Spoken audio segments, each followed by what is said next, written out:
Olá galera, tudo bem com vocês? Espero que estejam. Antes de mais nada, eu tenho que falar que esse lote aqui que vocês estão vendo é o meu lote. Então, o que eu vou falar aqui é o que eu vou aplicar na minha vida pessoal. Não quer dizer que é certo, não quer dizer que é errado. Eu só te convido a assistir esse vídeo até o final para você ver se faz sentido ou não o que eu vou falar aqui. Eu vou mostrar os dois lados da moeda. E se esse vídeo tiver algum sentido, compartilha ele com aquele amigo ou com aquela amiga que está pensando em construir ou que já está construindo, porque eles vão poder te dar um retorno se o que eu estou falando aqui faz sentido ou não, beleza?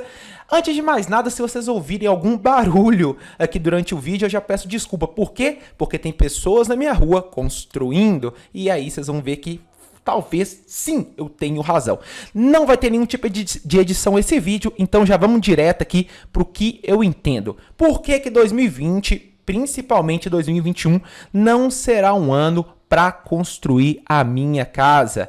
Vamos lá. Todo mundo sabe que a poupança, que antes era na faixa ali dos 10%, veio caindo ao longo do ano. Muito por essa crise que nós estamos vivendo. Eles abaixam a poupança para que as pessoas sejam forçadas a gastar. E assim a economia gira. E o que aconteceu como consequência disso? As pessoas entendem, não, se eu deixar o meu dinheiro na poupança, eu estou perdendo dinheiro. E de fato está perdendo. Por quê? Porque a poupança está perdendo até para a inflação. Então, num curto prazo, deixar dinheiro na poupança não parece ser a melhor escolha. Só que tudo tem dois lados. E o que aconteceu então? A maioria das pessoas falaram, pô, eu não sei aplicar na bolsa de valores, eu não sei aplicar em outras coisas.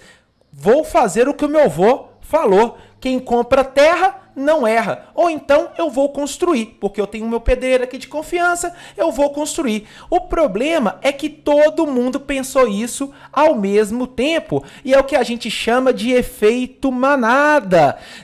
Quando do nada as pessoas todas começam a caminhar para a mesma direção. Às vezes essa direção é boa, às vezes essa direção não é. Além disso, uma outra coisa que complicou. Não só no Brasil, mas no mundo todo, a gente teve os tal dos lockdowns, né? E isso atrapalhou a cadeia produtiva. Ou seja, se no Brasil se produzia 1 bilhão de saco de cimento, como que a indústria estava paralisada, esse número caiu pela metade. Não é que esse número seja verdade, mas de fato houve um problema no tanto que o Brasil consegue produzir em relação a aço, em relação a cimento, em relação a pegar areia, brita. E isso então o quê? A gente tem de um lado as pessoas tirando dinheiro da poupança para construir e do outro lado tendo ainda menos coisa para essas pessoas poderem comprar. E isso afeta diretamente naquela lei de mercado, da oferta e da procura. E qual que foi o resultado disso? O preço disparou. Provavelmente já aconteceu na cidade de vocês. Vocês viram que o preço do cimento, o preço do tijolo, o preço da brita aumentou muito. Em alguns casos 20, 30, 40%. Se você já está construindo ou se você já ouviu falar isso, deixa no comentário. Na sua cidade, os materiais de construção aumentou ou mantém o mesmo valor do ano passado?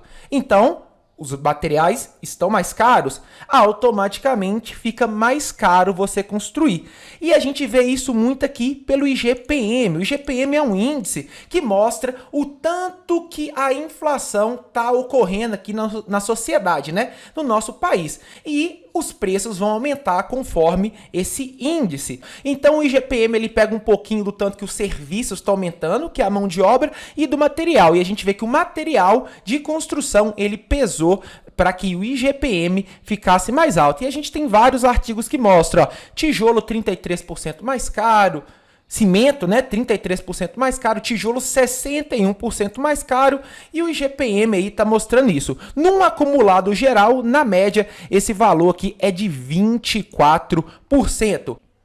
E aí é aquela máxima da procura e da oferta. Se a oferta diminui, vamos supor, a oferta que aumentou, vamos supor que todo mundo estivesse ofertando, todo mundo estivesse vendendo tijolo, o preço cairia. Só que como tem pouca gente vendendo tijolo, o que acontece? O preço sobe. É sempre ao contrário. Se você tem duas laranjas, essa laranja vale R$1. Se você tem 50 milhões de laranja, essa laranja tem que valer centavos. Essa é a regra de mercado e ela aplica para quase tudo.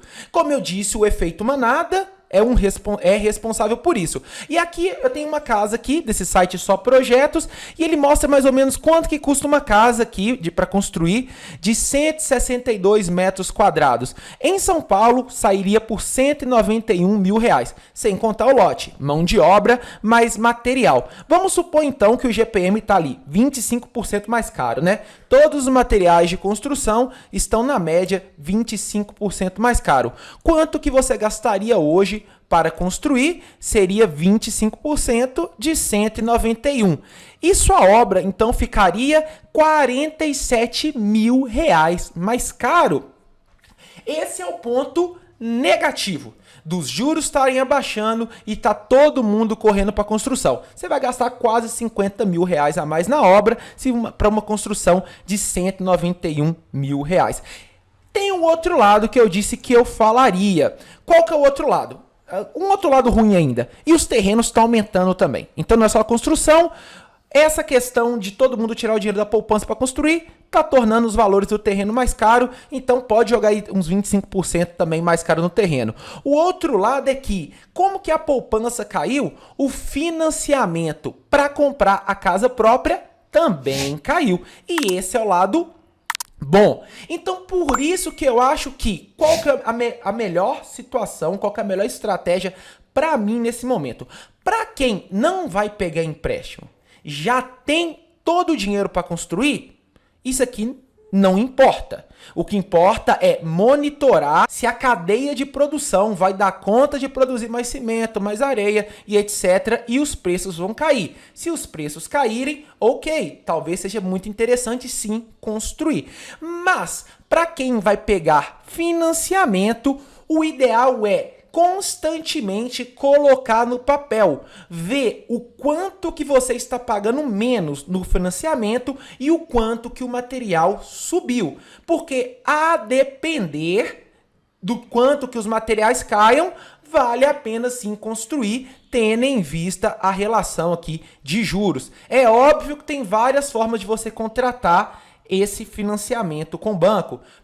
Possivelmente eu falarei nesse canal qual eu entendo que para mim é a melhor forma. Então, galera, é por isso que eu não vejo com bons olhos eu construir agora aqui em 2021, porque eu já tenho alguma parte relevante da construção que eu poderia aplicar e nesses preços que os materiais estão, para mim não compensa. Galera, esse é o vídeo de hoje. Se fez algum sentido para você, fica aí o convite para você se inscrever no canal, dar o like, comentar se você concorda ou não e compartilhe. E aí você vai ter um retorno se o que eu falei faz sentido ou não. Porque pelo menos na minha cidade tá faltando cimento, tá faltando matéria-prima aí para construção e a melhor mão de obra, na verdade, já foi até contratada, beleza?